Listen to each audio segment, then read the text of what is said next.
Assalamualaikum warahmatullahi wabarakatuh. Perkenalkan, nama saya Rice Sandra Dewi, NIM 2014070064, lokal PGMIB, dosen pengampu Bapak Mahmud SPDI MPD. Baiklah, materi yang saya bahas yaitu tentang konsep dasar PKN, nilai moral dan norma hukum pembelajaran PKN SDMI. Langsung saja kita masuk ke poin pertama, yaitu konsep dasar PKN. Konsep dasar PKN adalah pendidikan kewarganegaraan, merupakan mata pelajaran yang memfokuskan pada pembentukan diri yang beragam dari segi agama, sosial kultur, bahasa, usia, dan suku bangsa untuk menjadi warga negara Indonesia yang cerdas, terampil, dan berkarakter sebagaimana yang diamanatkan oleh Pancasila dan Undang-Undang Dasar 1945. Kita langsung masuk ke poin yang kedua, yaitu nilai moral. Nilai moral adalah nilai atau sikap yang dilakukan seseorang atau individu kepada lingkungan sekitar. Jenis nilai moral ini terbagi dua, yaitu yang nilai moral baik. Nilai moral baik adalah nilai-nilai yang terkait dengan rekonsiliasi, harapan, dan tujuan hidup manusia.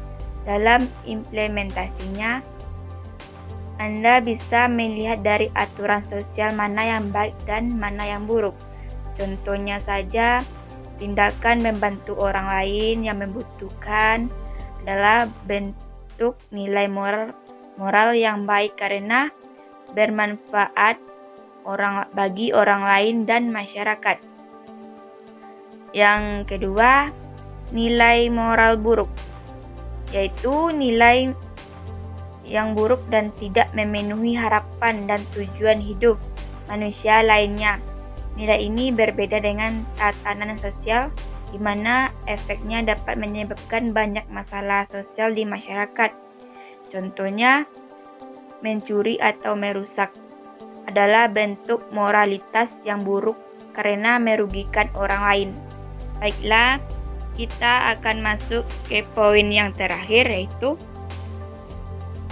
norma hukum pembelajaran PKN SD atau MI.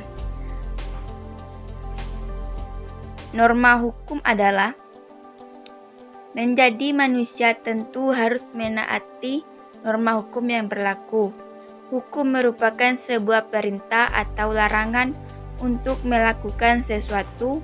Diterapkan hukum dan norma hukum adalah untuk melindungi masyarakat dari berbagai ancaman dan kejahatan atau bisa digunakan sebagai pedoman hidup dan tatanan hidup. Hukum diciptakan untuk mengatur serta membatasi berbagai macam aktivitas masyarakat agar terbentuk suatu tatanan hidup yang aman, tertib, dan berkeadilan. Maka penting menaati norma hukum yang berlaku agar menjadi masyarakat yang memiliki tatanan hidup yang baik. Di Indonesia, hukum dan norma hukum menjadi suatu keharusan yang dibuat untuk mengatur warga negara dalam melaksanakan hak dan kewajibannya, seperti yang tercantum dalam Undang-Undang Dasar 1945 Pasal 1 ayat 3 yang berbunyi, hukum menjadi keharusan dalam kehidupan bangsa dan negara karena adanya hukum dapat menciptakan ketertiban serta keadilan bermasyarakat. Ciri-ciri hukum. Ciri-ciri norma hukum yang harus diketahui. Yang pertama, norma hukum berisi tentang aturan yang menjadi panduan bagi masyarakat ketika menjalankan aktivitas atau hidup bermasyarakat. 2. Norma hukum tidak dibuat secara semena-mena oleh masyarakat. 3. Aturan yang terdapat pada norma hukum sifatnya mengikat dan memaksa. 4. Bagi siapapun masyarakat yang tidak mematuhi norma hukum, maka di dalam norma hukum juga sudah tercantum dan disepakati adanya hukuman. Sanksi pelanggaran norma hukum berbeda dengan norma lainnya. Norma hukum memiliki sanksi bagi pelanggarnya dan tercatat secara tertulis.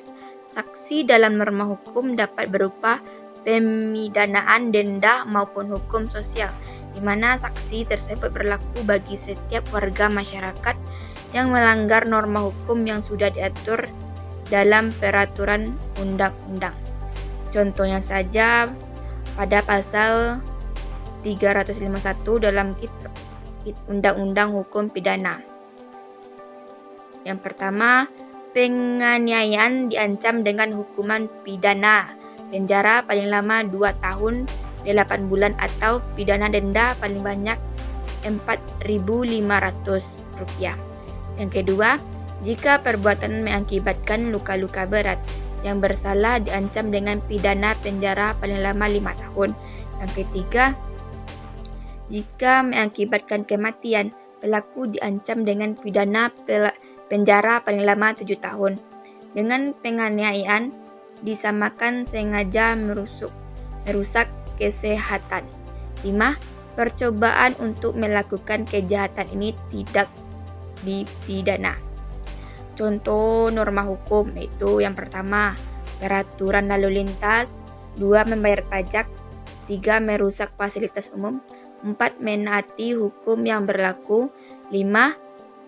Menaati peraturan yang ada di sekolah. 6. Melakukan manusia sesuai dengan hak dan kewajibannya. 7. Peraturan rumah. 8. Peraturan dalam agama. 9. Hukum di masyarakat. Dalam masyarakat juga terdapat hukum. 10. Hukum dalam pemerintah. Baiklah, hanya itulah yang dapat saya sampaikan. Saya tutupi dengan membaca wassalamualaikum warahmatullahi wabarakatuh. Semoga video ini bermanfaat untuk kita semua. Sekian, terima kasih.